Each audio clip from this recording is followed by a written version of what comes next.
읽어보실 말씀은 여호수아 3장 14절에서 17절 말씀입니다. 여호수아 3장 14절에서 17절 말씀입니다.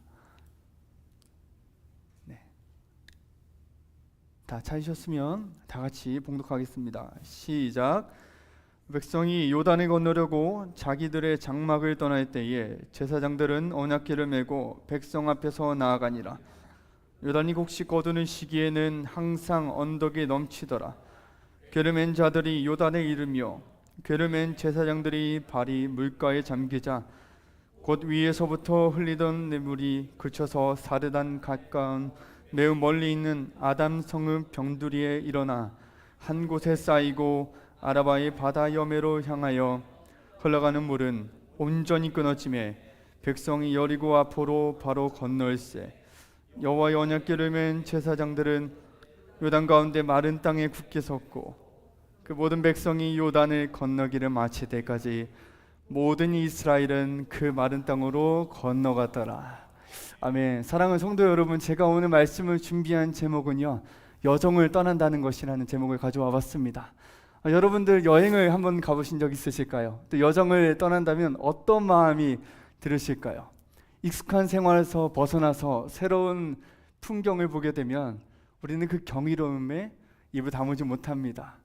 텍사스에만 있었을 때는 산이 보이지 않았는데 텍사스 주만 넘어가면 아름다운 풍경과 자연 환경을 보게 되면서 이전에 경험했던 삶과 다르게 새로운 삶을 경험하게 되고, 내가 지금까지 살아왔던 삶이 너무 좁은 곳에만 있던 것은 아닌가 싶은 마음이 있습니다. 그런데 이 여정을 겪는 삶에서 우리 신앙인들, 우리 예수님을 믿는 사람들에게는 중요한 키워드를 놓쳐서는 안 됩니다. 이제 여러분들이 여행 떠나시고 여정 떠나실 때마다 중요한 키워드를 놓치셔서는 안 되는 게 하나가 있는데요, 하나님의 위대하심입니다. 자연 경관을 보면서 우리는 이런 생각이 들게 되죠. 와, 자연 너무 멋있다. 근데 하나를 더 나가셔야 돼요. 이 경관을 만드신 하나님이 얼마나 위대한 계획을 가지고 계실까. 여러분, 이것이 사회에서 살아가는 사람들의 모습과 신앙을 가지고 살아가는 사람들의 모습의 차이입니다. 여러분, 신앙이 무엇입니까? 하나님을 경외하는 마음 아닙니까? 신앙을 가지고 살아가는 사람들이 다른 곳에서 새로운 환경을 봤을 때 첫 번째로 반응해야 되는 건, 첫 번째는 하나님을 경외하는 마음입니다. 오늘 이 여정의 제목을 담은 책이 하나가 있습니다. 여러분들이 읽으신 여호수아라는 책인데요, 이 여호수아라는 책에는 좀 특별한 재미있는 부분들이 많이 있습니다. 이제 설교를 통해서 여러분들과 함께 그 재미있는 부분들을 여러분들의 삶과 함께 씨름하면서 함께 이 말씀을 풀어가 보려고 합니다. 이제 여호수아는 1세대인 모세가 죽고 여호수아의 입장에서 여호와께서 여호수아를 부르십니다. 사명자로서 살아가야 된다는 건, 교회를 섬긴다는 것은 내 의지로 교회를 섬기는 것이 아니라 여러분, 하나님의 부르심이 절대적으로 있어야 한다는 겁니다. 왜 그럽니까? 교회는 하나님이 지으신 건물이고 하나님이 계획하신 꿈이 있기 때문에 하나님으로 시작해서 하나님으로 마무리되는 교회가 되어야 된다는 거예요. 자, 그러면 이 상황에서 왜 여호수아를 여호와께서 부르셨을까요? 그 단서가 성경에 나와 있어요. 여호수아가 어떻게 되었습니까? 두려워하고 있는 거예요. 여러분, 여호수아는 지금 이스라엘 백성들, 2대 이스라엘 백성들의 리더가 될 사람이에요. 근데 이 리더가 될 사람이 두려워하고 있으면 이 백성들은 굉장히 많이 흔들릴 겁니다. 리더가 흔들리고 있기 때문에 방향이 흔들리는 거예요. 그때 여호와께서 그 여호수아의 심정을 하시고 이렇게 말씀하십니다. 두려워하지 말아라. 강하고 담대하라. 우리 옆에 있는 분들에게 이렇게 한번 고백하겠습니다. 두려워하지 마십시오. 강하고 담대하시기 바랍니다. 사랑하는 성도 여러분, 우리가 두렵지 않고, 아니요, 어쩌면 우리는 두려움에서 벗어날 수는 없을 거예요. 그럼에도 불구하고 우리가 강할 수 있는 이유는 내 능력이 뛰어나서가 아니라 강함의 근원 되시는 하나님이 계시기 때문입니다. 이제 여호수아는 그 하나님의 약속, 나를 강하게 하시는 것이 아니라 나와 함께하는 이 모든 공동체가 하나님의 약속 안에서 강하게 하신다는 그 약속을 믿고 이제 떠날 준비를 합니다. 그래서 이 여호수아와 이스라엘 백성들은 기존의 삶과는 다르게 새로운 삶을 정착하기 위한 시도를 시작을 해요. 이 시도에 여러분들을 초대합니다. 자, 그런데 문제가 생겼어요. 여러분, 장막을 떠나는 것도 참 중요합니다. 제가 정답을 이야기해버렸는데요. 하나님이 약속을 주시고요. 자, 이럴 수도 있을 것 같아요. 하나님의 약속에 들리는 것은 어쩌면 우리에게는 추상적인 것처럼 들릴 때가 있어요. 왜 그러죠? 말씀을 살아가는 내 삶은 하나님이 살아계시는 삶이 아니라 나의 풍파가 살아나고 나의 내면에 있는 남들에게 보여주기 싫은 상처가 살아나게 되면서 어쩌면 우리는 하나님의 살아계심보다 내 안에서 계속 살아나는 것, 내 가정의 문제, 내 삶의 문제, 내 직장의 문제가 살아있기 때문에 여러분, 이 하나님의 말씀이 들리지 않을 때가 있어요. 그래서 하나님께서 여호수아와 이스라엘 백성들에게 정말 중요한 숙제를 주십니다. 여러분, 그 숙제가 도대체 어떤 걸까요? 여러분, 숙제 많이 해보셨죠? 네, 어려서부터 초등학교부터 시작해가지고 늘 인생에도 숙제잖아요. 하나가 풀리면은 또 어떤 게 또 문제가 또 생겨서 또 고심을 하게 돼요. 이 문제를 또 어떻게 풀어가야 될까? 엄청 고민을 하게 된단 말이에요. 그러면서 그 고민 속에서 우리는 무엇을 생각하게 되면 문제를 고민하다 보니까 하나님을 고민하지 않게 된다는 거예요. 이스라엘 백성들과 여호수아에게는 어떤 고민이 있었을까요, 여러분? 분명히 하나님께서 여호수아를 리더로 세우셨잖아요. 근데 여전히 여호수아에게도 고민이 있었을 거예요. 정탐권, 2장에서 정탐권이 나타나서 너희들의 땅을 정복할 거는 약속을 받았고, 그 1장에서 받았던 약속을 2장에서 동일하게 받았는데도 여전히 3장에서 걱정을 하고 있는 겁니다. 과연 하나님의 약속이 이루어질까? 여러분들이 하나님의 말씀을 받고 주일날 하나님의 말씀을 받고 나서 그 말씀을 가지고 벅차게 문을 살아갑니다. 이런 마음이 들 거예요. 드디어 하나님이 나의 간절한 기도에 응답을 하셨구나. 그런데 어떻게 되죠? 그 마음도 잠시 직장 생활을 하는 순간 그 마음이 홀라당 다 사라져버려요. 여러분, 이건 특별한 일이 아니라 보편적인 일이라는 거예요. 자, 그러면 이제 여호수아와 이스라엘 백성들에게 도대체 어떠한 일이 있었을까요? 우리가 이 특별한 여정, 하나님의 살아계심을 경험하긴 여정, 정말 이 여정 속에서 내가 가는 발걸음마다, 내가 살아 숨쉬는 시간마다, 나와 만나는 관계 속에서, 또 소그룹 모임 속에서, 예배 속에서 하나님의 살아계심을 너무나 경험하고 싶은데 그 경험하지 못하게 단서가 하나가 있습니다. 여러분, 우리 14절을 한번 다시 한번 읽어볼까요? 네, 앞에 한번 읽겠습니다. 시작. 백성이 요단을 건너려고 자기들의 장막을 떠날 때에 제사장들은 언약궤를 메고 백성 앞에 나아가니라. 아멘. 자, 여기 화면에 보시면 제가 노란색으로 글자를 색칠했는데요. 제가 색칠한 건 아니고요. 어떤 글자죠, 여러분? 장막이에요. 오늘 이 장막이 이 본문에 굉장히 중요한 단서가 됩니다. 여호수아와 이스라엘 백성들이 하나님의 약속을 받고 떠나야 돼요. 근데 어디를 떠나야 된다고 이야기를 했죠, 여러분? 장막을 떠나야 된다고 말을 하고 있습니다. 네, 넘기셔도 될 것 같아요. 자, 여러분들 만약에요, 여러분들 지금 살고 있는 거처에서 이사를 가게 되신다면은 어떠실 것 같아요? 이사를 간다는 건 그동안 내가 이 터전을 지키기 위해 했던 세월을 놓고 떠나야 된다는 그 큰 그림과, 또 세밀하게는 정착을 이제 했더니 관계를 맺었어요. 좋은 사람들이 있습니다. 근데 좋은 사람들이 있는데 그 좋은 사람들을 두고 새로운 지역을 떠나게 된다는 거예요. 그리고 안정적인 직장을, 우리 집 근처에 이제 직장을 했는데 이제 그 직장을 내려놓고 또 떠나야 된다는 겁니다.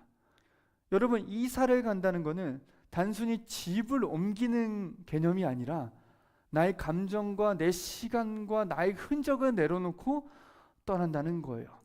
오늘 이스라엘 백성과 여호수아가 장막을 떠난다는 것은 이 장막 속에서 여호수아와 이스라엘 백성들은 이 황무지 같은 광야에서 함께 마음을 나누고, 우는 자가 있으면 함께 가서 울게 되고, 힘든 자가 있으면 먼저 다가서 힘듦을 같이 하게 되며, 하나님께 예배하고자 하는 자들은 모여서 하나님께 예배하게 되고, 기도가 필요한 자들은 밤낮 상관없이 달려가서 기도해줬던 그 흔적을 남겨두고 떠나야 된다는 겁니다. 자, 여러분, 그럼 이제 여기서 우리가 문제가 생겨요. 이 상황이 너무 귀중한 거 아닙니까? 어찌됐건 이 여호수아와 이스라엘 백성들이 장막 안에 있다는 것은 하나님이 함께 하셨다는 거예요. 하나님이 함께 하셨던 이 공동체와 흔적을 이제는 떠나야 된다면, 여러분, 이거 되게 불공평한 일 아닙니까? 하나님께 이렇게 질문할 수 있을 거예요. 하나님이 보내셨잖아요. 하나님이 이 관계 허락하셨잖아요. 하나님이 이 지역에서 살게 하셨잖아요. 하나님께서 이 직장에서 일하게 하셨잖아요. 하나님께서 좋은 사람들 만나게 하셨잖아요. 그런데 또 떠나라고요? 여러분, 이 장막을 떠난다는 건 그만큼 쉽지 않다는 거예요. 이게 어쩌면 건축을 해보신 분들이 있으실 거예요.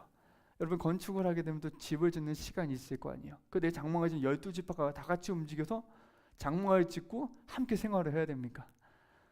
여러분, 어느 날 어떤 분이 여러분의 귀중한 벽돌을 만들었는데 이제 그 벽돌이 이제 쓸모 없으니까 저기 가서 다른 거 만들려고 하면 그 기분 어떠실 것 같아요? 되게 기분 안 좋을 것 같아요. 왜 그러죠?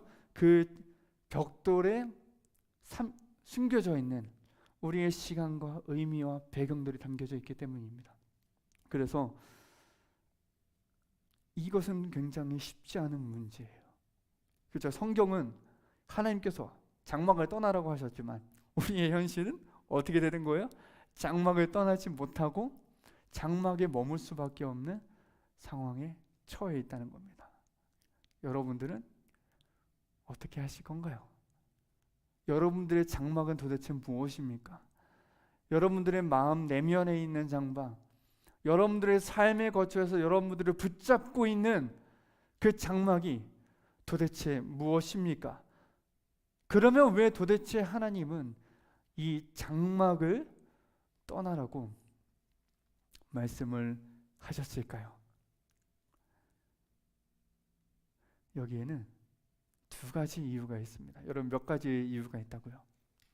두 가지의 이유가 있다는 거예요. 장막을 떠날 수밖에 없는 이유를 오늘 성경은 기록을 하고 있는데요. 우리 14절을 한번 다시 한번 읽겠습니다. 시작. 백성이 요단을 건너려고 자기들의 장막을 떠날 때에 제사장들은 언약궤를 메고 백성 앞에 나아가니라. 아멘. 여러분, 지금 이 노란색 글씨가 이제 어디에 가 있죠? 자기들의 장막이라는 거예요. 그래서 하나님 떠나라고 하시는 겁니다. 하나님이 주신 은혜의 처소인 장막, 하나님이 너희들 고생했다, 이제 내가 너희를 보호해 주겠다는 그 하나님의 임재의 상징을 담고 있는 이 장막이 오늘 성경에서는 하나님이 계신 장막이 아니라 자기들의 장막이 되어버렸다는 겁니다. 하나님을 예배해야 되는 장소가, 하나님을 예배해야 되는 관계가, 하나님을 예배해야 되는 섬김이, 하나님을 예배해야 되는 공동체가, 하나님을 섬겨야 되고 바라봐야 해야 하는 우리의 모든 삶이 나의 장막이 되었을 때 하나님은 떠나라고 하실 수 있다는 겁니다. 왜 그럴까요? 이 자기들의 장막, 나의 장막, 이 박건세라는 사람의 장막에 고립되어 있으면 그 장막의 수식어가 하나님이 아니라 인간이 되어버립니다. 우리는 처음 신앙생활을 경험해 보신 적이 있을 거예요. 처음 사람을 만나고 처음 공동체를 만나면서 하나님이 주신 공동체다, 하나님이 나에게 보내주신 사람이다, 하나님과 긴밀한 관계가 있는, 깊은 관계가 있는 사람이다, 하나님이 보내주신 곳이라고 하는 그 첫 인상이 있습니다.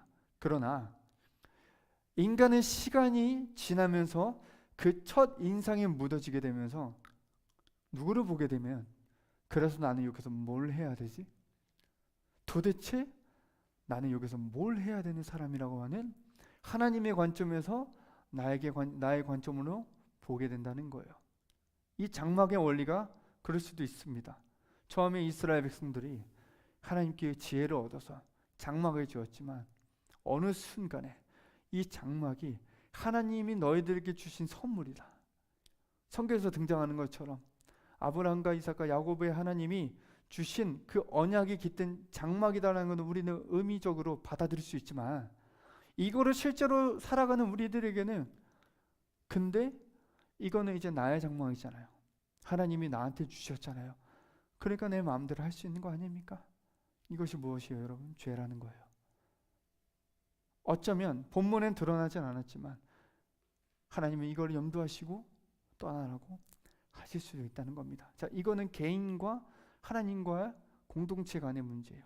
자, 그러면 두 번째로, 왜 하나님께서는 장막을 떠나라고 하셨을까요?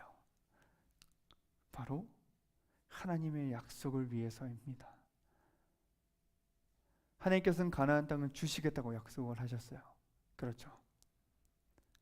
하나님께서는 이스라엘 백성과 여호수아에게 이 땅을 내가 너희에게 주겠다고 말씀을 하셨습니다. 근데 그게 여호수아 한 사람이 아니라 이미 선조들로부터 흘러나온 언약의 흐름이 이제 그 정점을 찍어야 되는 사람이 여호수아란 말이에요.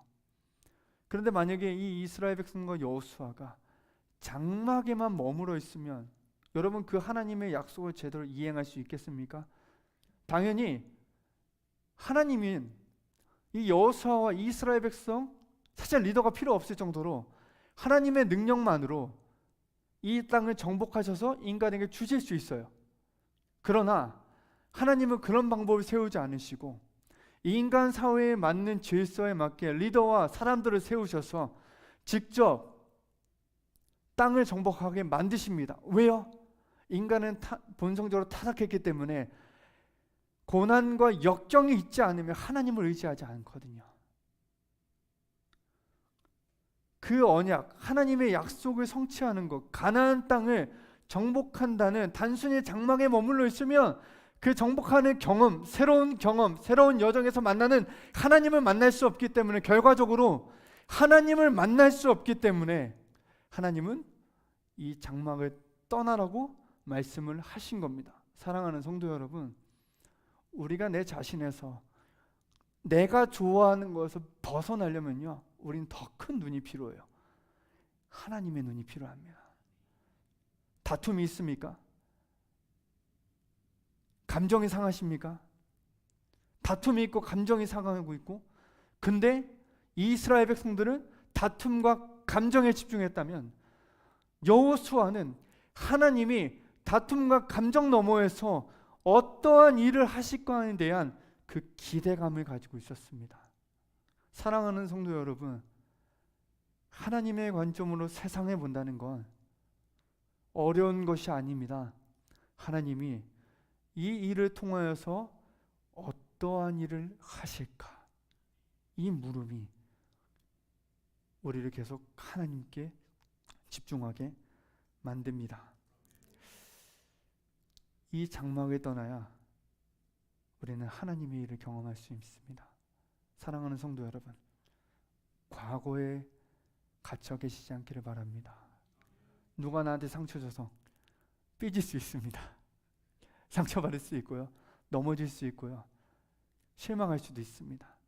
근데 사단이 주는 그 감정에 빠지지 마시고 하나님이 우리를 향한 계획이 무엇인가에 집중할 수 있는 우리 성도분들 되기를 주님의 이름으로 축복합니다. 떠남과 새로운 시작 사이에서 하나님의 때가 되었습니다. 떠남이 있다면 여러분 걱정이 아니라 새로운 시작이 있을 겁니다. 그 떠남과 새로움의 기로 속에 이제 여호수아와 이스라엘은 장막을 버리고 하나님의 약속을 따라가기를 준비를 합니다. 그런데 이 약속의 때에 하나님이 너 이제 가도 돼 라고 말씀하셔도 사람이 주님 정말 가도 됩니까? 라고 마지막까지 확인해야 되는 작업이 있어요. 그것이 무엇이냐면요, 우리 14절 후반부를 한번 읽도록 하겠습니다. 네, 제가 읽어드릴게요. 백성이 요단을 건너려고 자기들의 장막을 떠날 때에 제사장들은 무엇을 메고 갔다고요, 여러분? 언약궤를 메고 백성 앞에서 나아가니라.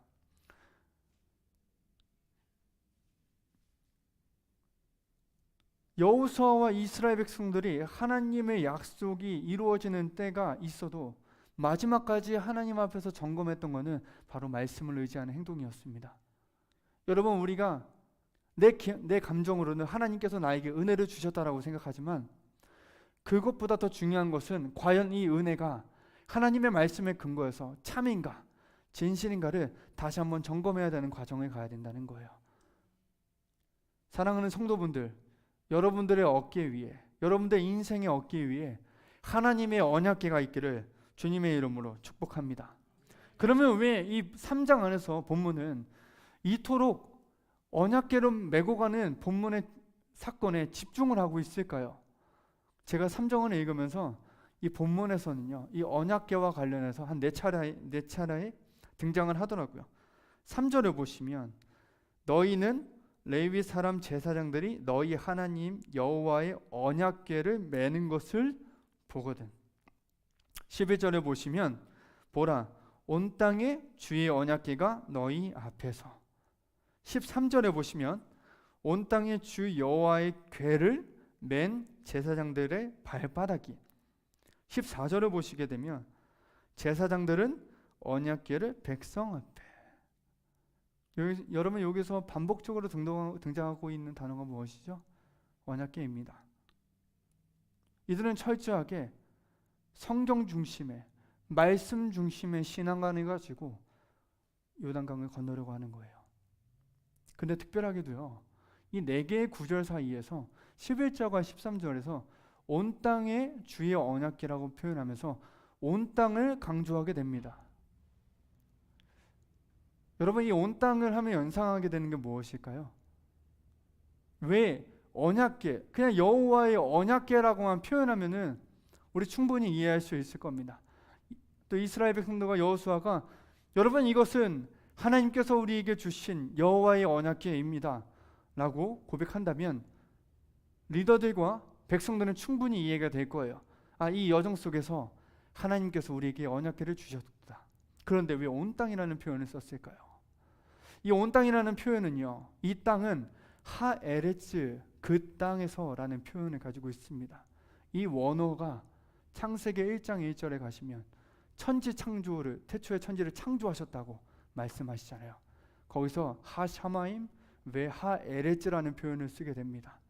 지금 창세기 1장에서 쓰이고 있는 하에레츠가 지금 이 3장 여호수아 3장에서 하에레츠라는 표현을 동등하게 쓰면서 단순히 이스라엘 백성들이 언약궤를 제봉하는 것이 하나님이 우리를 인도하신다가 아니라 천지를 창조하신 하나님께서 만물을 주관하시고 그 만물의 주관자가 이 전쟁을 이기게 하실 거라는 확신이 담긴 메시지라는 겁니다. 그래서 외부에서 보기에는 그냥 이 사람들은 언약궤를 들고 가는 것이겠지만 이 언약궤를 들고 가 있는 제사장들과 언약궤를 따라가는 이스라엘 백성들과 여호수아에게는 천지를 창조하신 하나님의 존재가 그들을 이끌어가고 있다는 그 신앙의 관점을 담고 있는 거예요. 사랑하는 성도 여러분, 우리가 성경을 가지고 있지 않겠습니까? 어느 누가 보기에는 우리는 이 책이 그냥 성경책에 불과할 겁니다. 일반 서적에 불과할 수도 있어요. 그러나 우리가 신앙으로 가져야 될 것은 이스라엘 백성들이 언약궤를 가지고 가면서 천지를 창조하신 하나님 아버지, 온 땅, 하에레츠, 하나님께서 천지를 창조하신 땅처럼 우리가 정복할 이 땅이 우리가 정복해야 될 땅이지만 이미 하나님께서 주관하고 계신다는 그 땅을 고백하는 그 신앙의 고백이 우리에게 담겨져 있어야 된다는 겁니다. 그것이 우리에게 은혜라는 거예요. 여러분, 사랑하는 성도 여러분, 우리가 성경 말씀을 경외할 수밖에 없다는 것은 이 성경이 하나님의 말씀이며 살아계신 하나님의 말씀이며 내가 성경을 읽고서 내가 원하는 대로 해석해서 내 마음대로 성경을 끌고 가는 것이 아니라 말씀을 집중하다 보니까 말씀이 나에게 감동을 주시고 그 감동을 주신 말씀이 내 삶을 이끌어가게 되는 그 신앙의 원리를 오늘 가르치고 계신 겁니다. 그래서 이 언약궤는 우리의 삶을 이끌어가는 원동력입니다. 사랑하는 성도 여러분, 우리는 지금까지 우리가 하나님의 말씀을 붙잡았습니까? 아니면 하나님의 말씀이 우리를 붙잡았습니까? 이스라엘 백성들은 어깨 위에 하나님의 말씀을 배우면서 하나님의 입장에서는 어깨 위에 하나님의 말씀이 이스라엘 백성들을 다스리게 되는 것이고 우리가 짊어지는 하나님의 말씀은 하나님을 섬기게 되는, 하나님과 우리의 관계를 회복하는 기회가 된다는 것입니다. 그래서 이 사람들은 하나님의 주권을 인정하게 되고 이 길을 떠나가게 됩니다. 그러면 여러분 좀 달라지는 게 있어야 되잖아요. 하나님의 말씀을 의지하고 간 사람들에게 어떠한 상황이 있을까요? 바로 상황이 변합니다. 상황이 변합니다. 이 본문과 유사한 본문이 있습니다. 그것이 무엇이냐면 모세 이야기예요. 모세가 광야에 갔습니다. 여러분, 광야에 먹을 것이 있었을까요? 광야에 물이 있겠습니까? 물을 마셨는데 너무 쓰지 않습니까? 양식을 구했는데 지금 손에는 양식이 없어요. 광야에서 이스라엘 백성들을 애원합니다. 우리에게 제발 양식을 주옵소서. 우리에게 제발 물을 주옵소서. 그래서 하나님께서 그들에게 물을 주셔요. 양식을 주셔요. 만나와 메추라기를 주십니다. 그리고 마사에서 그 쓴물을 먹게 하면서 이스라엘 본성을 완전 다 토해버리게 하신 다음에 다시 여호와 라파처럼 회복을 시키십니다. 이 광야에서 이스라엘 백성들은, 1세대 이스라엘 백성들은 은혜를 보기 위해 노력한 세대입니다. 그런데 이 세대는 어떻게 될까요? 우리 15절 잠깐 읽겠습니다. 요단이 곡식 거두는 시기에는 항상 언덕에 넘치더라. 괴를 맨 자들이 요단을 이르며 괴를 맨 제사장들의 발이 물가에 잠기자. 오늘 본문의 말씀을 보시는 것처럼요, 요단이 곡식 거두는 시기에는 항상 언덕에 넘친대요. 물론 갈라져서 후대 이제 멈추게 되지만 이제 차이가 생긴 게 보이시나요? 1세대는 먹고 살기 위해서, 그래서 하나님이 은혜를 주셔야 노력했던 세대라면, 이 세대는 항상 물이 넘치고 곡식이 충만하다고 합니다. 이것이 왜 그럽니까? 1세대가 겪었던 신앙의 노고를 이제 하나님께서 아시고, 이 세대에는 너희는 풍족한 삶에서 이제 나를 섬기리라는 이 대조적인 모습을 통해서 가정 예배와 가정의 신앙이 얼마나 중요한지를 이 여정 속에서는 이제는 여호수아, 단순히 여호수아 한 명의 고민이 아니라 온 가정이 모여서 하나님을 경외하기를 바라는 그 본문에 담겨지고 있다는 겁니다. 그래서 이 여호수아는, 이스라엘 백성들을, 이 세대는 은혜가 쏟아지는 세대입니다. 은혜가 눈에 보이는 세대인 거예요. 그리고 이 은혜를 경험하면서 요단을 건너갑니다. 언약궤를 맨 제사장들이 요단을 건너가요. 그 앞에서 걸어갑니다. 그 뒤에 수많은 무리들이 줄지어서 그 계목을 따라갑니다. 근데 도착한 곳이 마른 땅이에요. 광야와 마른 땅은 똑같죠. 근데 어떻게 여기서 우리가 또 기대할 수 있겠습니까? 하나님의 약속이 성취할 수 있는 땅이기 때문에. 말랐고 아무것도 없었지만, 아무것도 없었기 때문에 하나님이 보이는 거예요. 그래서 기대할 수 있는 겁니다. 사랑하는 성도 여러분, 우리는 하나님의 말씀을 받고 살아갑니다. 그런데 요단강이 열렸는데 물기가 땅에 적셔 있고 그 제사장들도 물가에 발을 내밀었을 때 물가의 속도 때문에 두려워할 수도 있습니다. 우리가 말씀을 붙잡고 살아가지만 때로는 두려움을 가지고 살아갈 때도 있습니다.